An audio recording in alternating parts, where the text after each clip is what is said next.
여러분 안녕하십니까? 성경 속에 있는 진리를 탐구해보는 기독교 강요 시간입니다. 사람들은 성경 속에서 이제 여러 가지를 이야기합니다.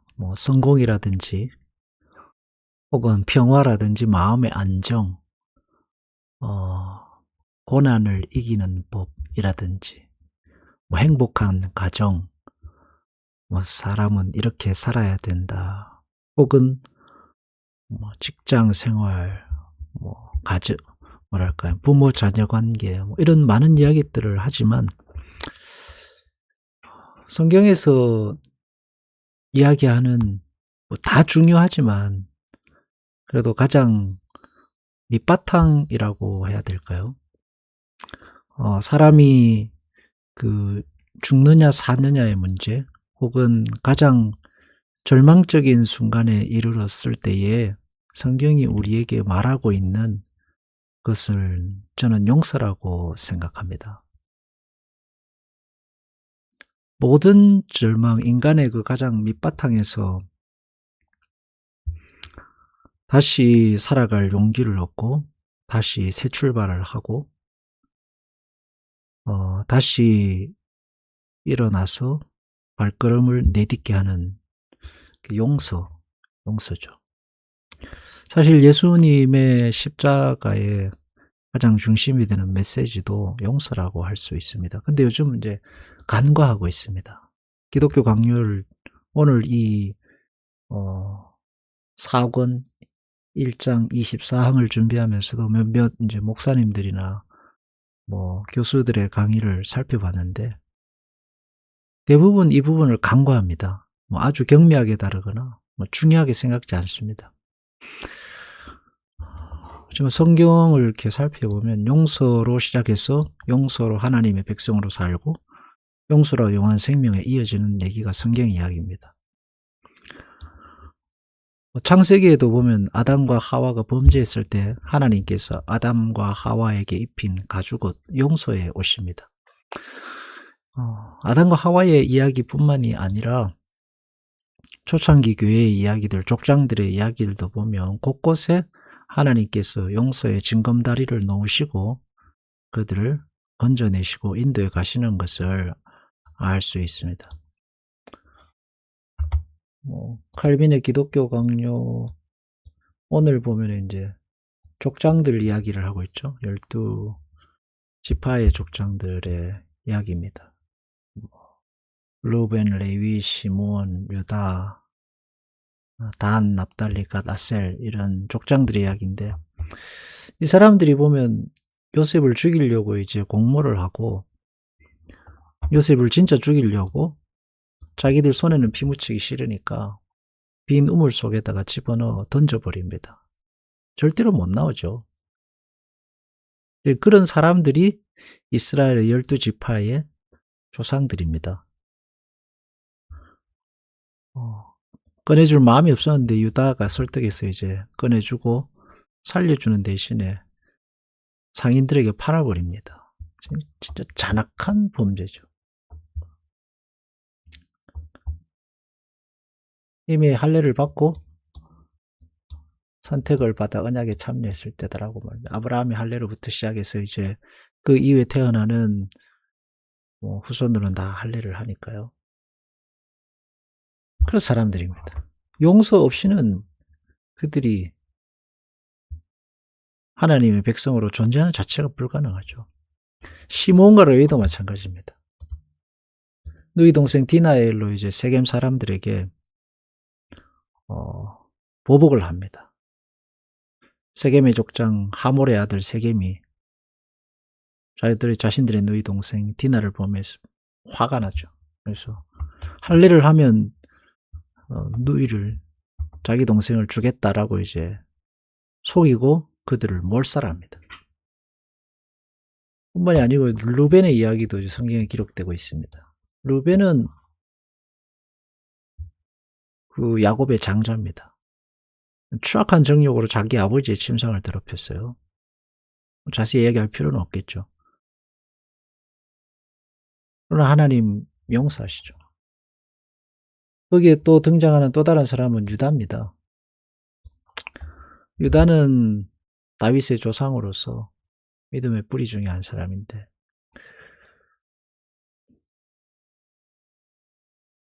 뭐 지금으로 말하면 사창가를 찾았는데 거기에 동침한 사람이 자기 며느리입니다.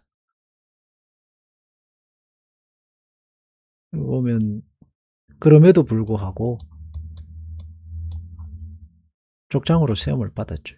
이런 이야기들이 하나님이 이스라엘 백성으로 인정하고 끝까지 그들과 함께 가시는데 가장 밑바탕에 흐르고 있는 것은 용서입니다.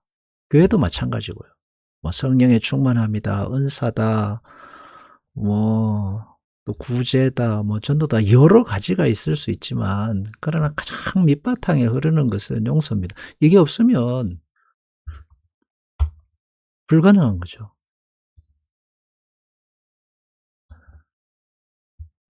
그렇다고 해서 하나님께서 죄에 대한 대가를 치르지 않게 하시는, 물론 죄에 대한 어떤 이 땅에 살아가는 동안의 대가는 치렀죠. 그러나 하나님의 용서가 그 무엇보다 크고 그 용서로 인해서 그들이 하나님의 사람들로서 살았다는. 그러니까 우리도 교회도 마찬가지고 우리도 마찬가지고 용서가 없이는 이 세상이 또 우리의 삶이 유지되지 않는다라고 하겠습니다. 우리가 가장 잘 아는 다윗도 마찬가지입니다. 예수님의 어떤 모형으로서 사람들이 성경에 이야기하면 두 사람 꼽잖아요. 다윗과 솔로몬을 꼽는데 그중에서 다윗을 최고로 치죠. 왜냐하면 골리앗을 무너뜨리고 오랜 도망자의 삶을 끝마치고 왕이 된 입지전적인 인물이죠. 그렇지만 이 사람의 죄악도 굉장히 추악합니다. 가장 충성스러운 자기 부하, 우리 아의 안내를 취하기 위해서 자기의 부하를 죽인 사람입니다. 이방인도 저지르지 않는 굉장히 무서운 죄였습니다. 하나님은 하지만 다윗을 용서하시고 인과 응부로 다스리시는 것이 아니라 하나님의 큰 자비와 용서를 베푸셔서 그로 왕이 되게 하시고 왕의 자리를 이어가게 하시고 자손들에게도 그 왕의 자리를 물려주십니다. 그래서 하나님은 용서의 하나님이십니다. 특정한 자들을 용서하시고 훈계하시고 죄를 깨닫고 바른 길로 가게 하시죠. 버리시고 새 사람을 택하는 게 아니라 죄를 지은 사람을 용서하셔서 택한 자들이 죄를 지으면 다시 용서하시고 다시 가르치고 훈계하셔서 회개하게 하시고 바른 길로 가게 하십니다. 거기에 이제 하나님이 어떤 분이시고 하나님이 얼마나 위대한 분이신가 하는 내용들이 나옵니다. 구원의 은혜라는 것도 죄로 인해 죽은 자리에서 하나님께 용서받아서 시작되는 게 신앙생활입니다. 용서로 시작하는 게 신앙생활이죠. 용서로 유지되고 용서로 하나님의 나라에 이릅니다. 우리가 하나님의 큰 용서의 나라 속에 들어와 있다는 사실을 가슴에 새기고 아무리 큰 어떤 범죄와 밑바닥 속에 떨어져 있다 할지라도 하나님께서 우리를 부르신다는 사실을 잊어서는 안 됩니다. 그래서 신명기 30장에도 보면 그렇죠? 하나님 여호와께서 마음을 돌이키신다, 용서하게 하신다, 다시 하나님 앞으로 돌아올 수 있는 마음을 주신다는 거죠. 긍휼히 여기시면 어떻게 하느냐? 돌리신다 했습니다. 다시 모으신다 했습니다. 또 너를 모으신다 했습니다. 죄 때문에 쫓겨나고 죄 때문에 마음이 강팍해지고 죄 때문에 흩어지고 하지만 하나님께서 다시 회개할 마음을 주셔서 그들로 하여금 돌아오게 하신다는 거죠. 돌아온다는 것은 하나님께 그들을 모으신다는 것과 마찬가지입니다. 도망갈 수 없고 도망간다고 해도 다시 돌아오게 다시 모으는 분이 하나님이십니다. 왜 그럴까 하면 그게 하나님의 사랑의 방식입니다. 하나님의 사랑을 표현할 수 있는 가장 좋은 단어가 뭐냐라고 묻는다면 저는 단연 용서라고 하겠습니다. 용서. 예수님께서도 이 땅에 오셔서 우리를 용서하시고 율법의 무거운 짐을 벗게 하시고 생명의 진리의 자유의 복음을 우리에게 부으셨죠. 길이 없는 자들에게 길을 허락하셨습니다. 그래서 인간이 하나님을 떠나게 되면은 결국은 금수와 다를 바 없는 모습으로 내려갑니다. 음 뭐 형제 간이고 부모 자식 간이고 이런 게 없어지죠. 그냥 뭐 아주 잔인하게 변해가는데, 아니면 그 반대이거나요. 율법의 무거운 짐으로 사람들을 정죄하고 판단해서 낙인 찍죠. 하나님은 이제 용서를 베푸셔서 오직 예수 그리스도 십자가 사랑의 은혜로 하나님 자녀됨을 우리에게 거저 은혜로 선물로 주시는 거예요. 그래서 우리가 신앙생활을 하면서 살다 보면은 자기 자신도 모르게 깊은 죄악 속에 빠져들 때가 있습니다. 그럴 때마다 하나님이 우리를 용서하시고 다시 부르신다는 사실을 잊어서는 안 되고, 또 하나님은 어떤 죄도 우리를 용서하시고 우리를 다시금 살아가게 하시니까 예수 그리스도의 십자가를 다시 붙들고 나오면 되겠습니다.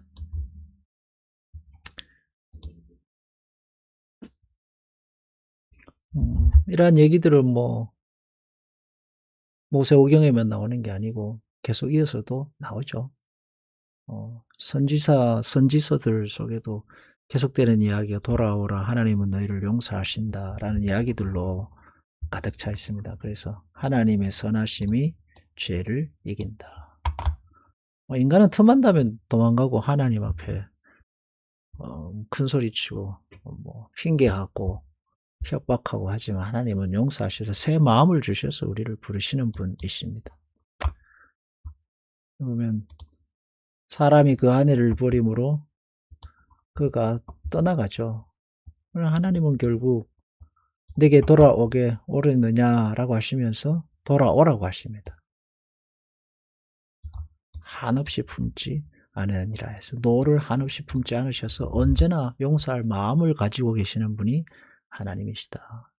하나님은 죄인이 죽는 것을 원하지 않으시고 마음을 돌이켜서 살기를 원하시는 분이십니다. 그래서 예수님도 이 땅에 오셔서 누구든지 내게 나와 생수를 먹고 힘을 얻고 살아가라 하시죠. 주님이 온 것은 죽이는 것이 아니라 살리려고 오셨다라고 말씀하십니다. 그래서 회개하게 하시는 이유도 우리로 하여금 생명을 주셔서 죄로부터 벗어나서 용서함을 받고 다시 새 마음으로 살게 하시는 것. 징계하시는 이유도 우리를 다시 하여금 살아가게 하시는 이유라고 할 수 있습니다. 그래서